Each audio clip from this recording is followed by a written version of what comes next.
On the 28th of June, 1914, a man and his wife were murdered in Sarajevo, Bosnia. As their car stopped at an intersection, an assassin shot them both at close range. It was just 2 shots, yet they sparked a global war, one of the bloodiest and most destructive in history, the First World War. At least 25 million people died on battlefields stretching from the Arctic Circle to Zambia. Millions more lives were lost due to disease, dislocation, and the civil wars that the conflict had unleashed. The map of the world was completely redrawn as some of the world's mightiest empires collapsed. It was a war that shaped everything that was to come after it.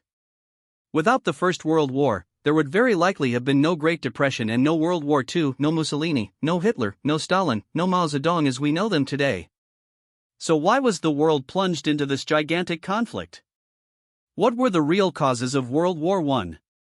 World of empires. First things first, this was a world of empires, and they saw themselves as being locked in competition.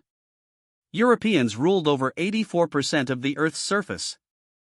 The biggest empire in the world was the British Empire, stretching from Canada through the Caribbean, much of Africa, and large swaths of South Asia into Australasia. Britain also dominated the world's oceans with the largest and most powerful navy on Earth. The French controlled big chunks of Africa and Asia, the Russians ruled from Finland to the Pacific, and America had extended its frontiers across the continent and beyond. The Middle East was ruled by the Ottoman Turks, and much of Central and Eastern Europe was controlled by the Austro-Hungarians. Then there was the newest empire on the scene, the Germans.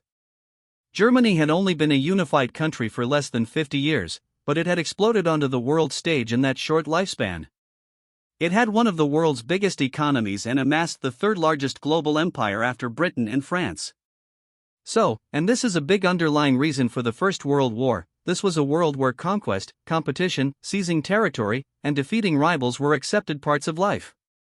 From 1899 to 1902, the British fought a major war in southern Africa to conquer the Boer republics. The Germans had imposed their rule on Namibia between 1904 and 1908. In 1911, the Italians invaded Libya, part of the Ottoman Turkish Empire. Greece, Serbia, and their allies also attacked the Ottoman Turks in 1912 and 1913, capturing much of Turkish territory in the Balkans. War wasn't seen as an unfortunate last resort, it was considered inevitable and even positive.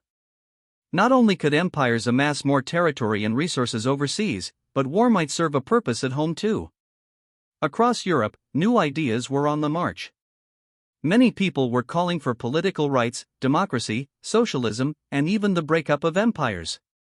At the same time, there was a dangerous application of Darwinian ideas to human societies. Social Darwinism argued that human societies, like species in nature, were locked in a struggle for survival. These ideas fueled the belief that certain nations were natural enemies, such as the French and the Germans, or the Germans and the Russians. These were dangerous ideas because they led people to think that war was inevitable and even justified. The phrase struggle for survival took on a moral connotation. If a nation didn't fight, it didn't deserve to survive. For those in power, these ideas were deeply dangerous. Insecure leaders saw war as a way to strengthen their rule by ramping up patriotic rhetoric, celebrating the military, and emphasizing traditional military values over new democratic ones. The world was on the brink of catastrophe, and all it needed was a spark. That spark came on June 28, 1914. The old elites hoped to cling to power. Kings, emperors, and their children were dressed in military uniforms, and fictional bestsellers imagined the next war. Soldiers wielded enormous political influence, and many rulers saw war as an opportunity. Some believed that a good war would unite the nation, erasing internal divisions, whether political, class-based, or ethnic. In Germany, certain circles around the Kaiser thought war would provide the perfect excuse to suspend the constitution, dissolve the Reichstag, which they disliked, shut down troublesome labor unions, and eliminate the Social Democratic Party. They longed for an idealized past where rulers governed with an iron fist and the lower classes knew their place. It was a world where war was an accepted part of life. If you believed that war was inevitable, then it made sense to strike first when you were ready, and your enemy was not. German leaders, for example, were convinced they would have to fight Russia sooner or later. One senior German civil servant wrote in 1914, "We were reconciled to the fact that we would have war with Russia. If the war did not come now, we'd have had it in 2 years' time under worse conditions. In 1912, during a meeting of Germany's top political and military officials, the nation's senior general declared, "War, the sooner, the better." The great powers anticipated war and wanted to win it. They poured vast amounts of money into better weapon systems, railway networks, ships, and defenses. If one nation invested in military expansion, its neighbors felt compelled to do the same. The result was a massive arms race. The size of Europe's armies and navies grew rapidly, but eventually, expansion reached a limit. Nations ran out of men, money, and resources. This created a new challenge: securing allies. As Germany's military power grew, its neighbors, France and Russia, became alarmed. They formed an alliance, agreeing that if Germany attacked one of them, the other would immediately come to its aid. This put Germany in a vulnerable position, fearing it could be squeezed between two powerful enemies. In response, Germany sought support from Austria-Hungary, forming a close alliance that became known as the Central Powers. Britain, hoping to avoid a costly and bloody European war, initially stayed out of these alliances. However, Germany's growing power made the British increasingly uneasy. The German leader, Kaiser Wilhelm II, was the grandson of Britain's Queen Victoria. While visiting his grandmother at her favorite palace on the Isle of Wight, he watched the powerful ships of the British Royal Navy sailing in and out of their main base in Portsmouth. It was a sight that left a lasting impression and would later influence Germany's own naval ambitions. He had dreamed of one day building a mighty German navy, and he made that dream a reality. In the years leading up to 1914, Germany constructed a modern, technologically advanced, and powerful navy. However, this worried the British, and despite their desire to stay out of European wars, it made them more sympathetic to France and Russia.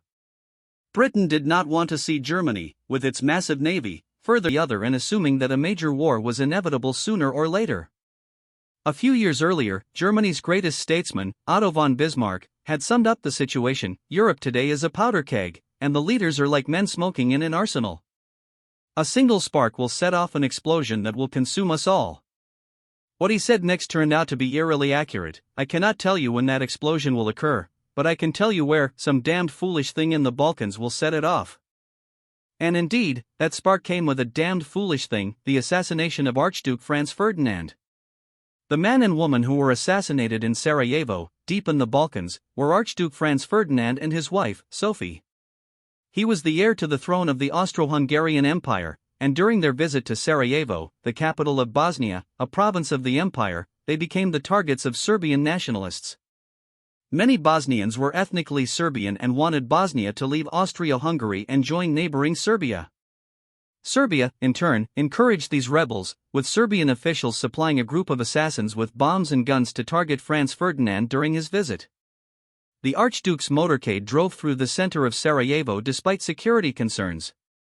The first would-be assassin failed to act, but the second threw a bomb at the Archduke's car. The bomb bounced off and exploded elsewhere, injuring a dozen people. The motorcade sped off to the town hall, and the remaining assassins could only watch as it disappeared. After the ceremonial event at the town hall, the motorcade took a different route back through the city. However, there was confusion about which way to go, and the driver mistakenly turned down a side street. An official shouted that they were going the wrong way, and as the driver attempted to reverse, the car stalled. By sheer coincidence, standing on that very street corner was one of the assassins, Gavrilo Princip. He had nearly given up hope, but suddenly, his target was right in front of him, sitting in an open-top car just meters away. He raised his pistol and fired 2 shots. Both the Archduke and his wife Sophie were hit and died within minutes. Franz Ferdinand's murder triggered a chain reaction. The Austrian Empire wanted revenge. They feared that appearing weak would encourage more rebellions and potentially cause the empire to collapse. They knew that Serbia had supplied the gun used in the assassination, and this was just another example of Serbia undermining Austria-Hungary and stirring rebellion among its people. Serbia, to Austria-Hungary, represented an existential threat. If Serbia had its way and the South Slavs started breaking away, other groups such as the Poles, Ruthenians, Czechs, and Slovaks might also seek independence. The Austrians saw this as the beginning of the end for their empire. Now, Austria-Hungary had the perfect excuse to deal with Serbia once and for all. But there was a problem: if Austria invaded Serbia, Serbia could call on its ally, the giant of the East, Russia. Russia and Serbia saw themselves as part of the same Slavic people, sharing a similar language and religion. Like Austria, Russian leaders were also terrified of looking weak. If they allowed their ally Serbia to be crushed, it would make Russia look impotent on the world stage and embolden their opponents at home. Therefore, the Russians made it clear that they would stand by Serbia. This meant that if Austria-Hungary attacked Serbia, they would have to face the massive Russian army. The Austrians needed help. Before doing anything, they checked in with their key ally, Germany. German Kaiser